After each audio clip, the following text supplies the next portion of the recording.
A 77-year-old female presents with progressive shoulder pain, swelling, and restricted range of motion. I am showing you an AP radiograph, axial computed tomography, sagittal and axial proton density fat-saturated magnetic resonance images, and a fused FDG PET computed tomography of the shoulder. Please describe the findings. The radiograph demonstrates a moth-eaten permeative bone destruction of the acromion and superior scapula with sclerosis. The computed tomography and magnetic resonance images show extensive cortical destruction and a large T2 hyperintense soft tissue mass infiltrating the rotator cuff muscles, while the PET computed tomography confirms intense FDG uptake. What is your primary diagnostic concern? The findings of a permeative, destructive bone lesion associated with an extensive infiltrating soft tissue mass and intense FDG avidity in an elderly patient are highly diagnostic of lymphoma of bone, likely non-Hodgkin's type. What is the classic radiographic bone destruction pattern seen in skeletal lymphoma, and how does it relate to cortical integrity? Skeletal lymphoma classically demonstrates a permeative or moth-eaten pattern of bone destruction. It is characterized by extensive soft tissue mass and marrow replacement with minimal radiographic cortical destruction, as tumor cells infiltrate through microscopic vascular channels within the cortex.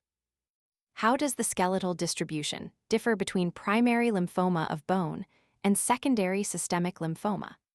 Primary bone lymphoma has a predilection for the long bones, particularly around the knee, such as the distal femur and proximal tibia.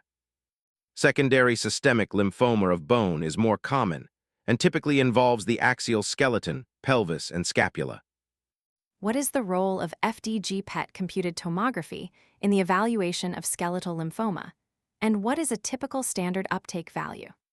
PET computed tomography is critical for systemic staging, evaluating response to therapy, and identifying the most active sites for biopsy.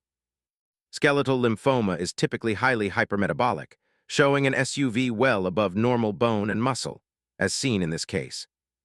What is the differential diagnosis for an aggressive, permeative osteolytic lesion in this age group? The main differentials are osteolytic metastasis, osteomyelitis, and multiple myeloma. In younger patients, Ewing sarcoma would also be a primary consideration. How is the diagnosis confirmed, and why is a core needle biopsy preferred over fine needle aspiration? Diagnosis is confirmed via image-guided biopsy. A core needle biopsy is preferred because preserving tissue architecture is essential to differentiate between Hodgkin's and non-Hodgkin's subtypes and to perform immunohistochemical staining. Finally, what are your clinical management recommendations? I recommend urgent referral to medical oncology. The primary treatment of choice is systemic chemotherapy, often combined with local radiation therapy rather than primary surgical resection.